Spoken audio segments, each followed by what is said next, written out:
नमस्कार बंधुरा केमन आছেন सबाई आशा करছি सबाई भालोई आছেন आमिও भालो आছি। অনন্যাস মিনি ব্লগ চ্যানেলে আপনাদের সবাইকে স্বাগত। আমি এসেছি একটা ডেইলি ব্লগ ভিডিও নিয়ে। আর ভিডিওটা শুরু করছি ভগবানের দর্শন করিয়ে। আমাদের বাড়িতে রাধা মাধব বিরাজমান, সেই জন্যে দিদা সকাল সকাল ভগবানের পুজো করে নিচ্ছে। আর আমিও তাই দিনটা শুরু করছি সকাল সকাল ভগবানকে প্রণাম জানিয়ে। আর এখন আমি ঘর থেকে বেরিয়ে ফ্রেশ হয়ে আমি এখন ব্রেকফাস্ট করতে যাচ্ছি। আর এই যে আমি এখন টিভি দেখছি আর ব্রেকফাস্ট করছি। আমার ব্রেকফাস্টে ছিল মুড়ি, ঘুগনি আর চানাচুর। অনেকেই বলে খেতে খেতে টিভি বা ফোন দেখা এটা একটা বদ অভ্যেস, এরকম করাটা উচিত নয়, কিন্তু কি করব, এটা আমার অভ্যেস হয়ে গেছে। এই অভ্যেস থেকে আমি বেরোতে পারিনি। এরপরে ব্রেকফাস্টের শেষেই আমি এখন চলে এসেছি আমার ঘরটাকে একটু শোধরানোর জন্য। আর এই যে প্রথমেই আমি এসেছি আমার বিছানাটা গোছানোর জন্য। এই চাদরটা প্রায় 4-5 দিন হলো বিছানায় পাতা ছিল, সেই জন্য এই চাদরটাকে আমি তুলে একটা নতুন চাদর বিছিয়ে নিচ্ছি। আর এই বিছানার চাদরের ক্ষেত্রে আমার সাদা রঙটা কিন্তু একটু বেশিই ভালো লাগে, সেই জন্য আমি একটা সাদা রঙের বেডশিট নিয়ে চলে এসেছি। আর জানেন তো এই বেডশিটটা কিন্তু আমার একটু বেশি ভালো লাগে। আর এইরকম ঘর একটু পরিষ্কার করে রাখলে কিন্তু একটু মনের শান্তিও বাড়ে আর ঘরে কিন্তু থাকতেও ভালো লাগে। তারপর আমি আমার বালিশগুলোকে এখানে গুছিয়ে নিলাম। এবার চলুন আপনাদেরকে আমার দুজন বন্ধুর সাথে দেখা করাই।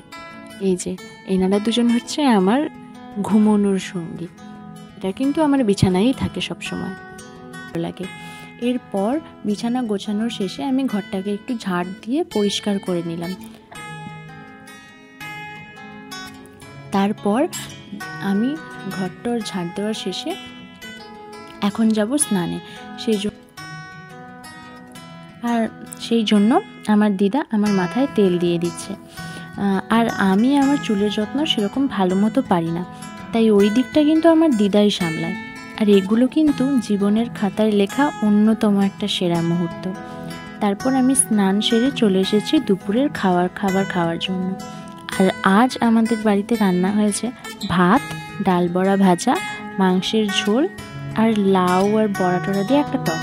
আর এই টক রান্নাটা কিন্তু আমার একটু বেশি ভালো লাগে খেতে। আপনাদের কি খেতে ভালো লাগে আপনারা কিন্তু অবশ্যই কমেন্টে জানাবেন। তো এখন খাওয়া শেষে দুপুরের ভাত ঘুম দিয়ে আমি বিকেলবেলা ঘুম থেকে উঠিয়ে দেখি আমার মামা এসেছে। আর মামা এসেছে এত সুন্দর সুন্দর সব খাবার দাবার নিয়ে। আর শ্রাবণ মাসে তালের জিনিসপত্র, তালের পিঠে খাবো না সেটা কি হয়? আর এই দিদা কিন্তু প্রতি বছরই এইরকম খাবার দাবার করে আমাদের বাড়িতে পাঠায়, বেশ ভালো লাগে করে। আর তারপরে এই যে আমার দিদা এই পিঠে পুলির সাথে তালও নিয়ে এসেছিল, সেই তালেরই এখন আমাদের তালের পরোটা তৈরি হবে।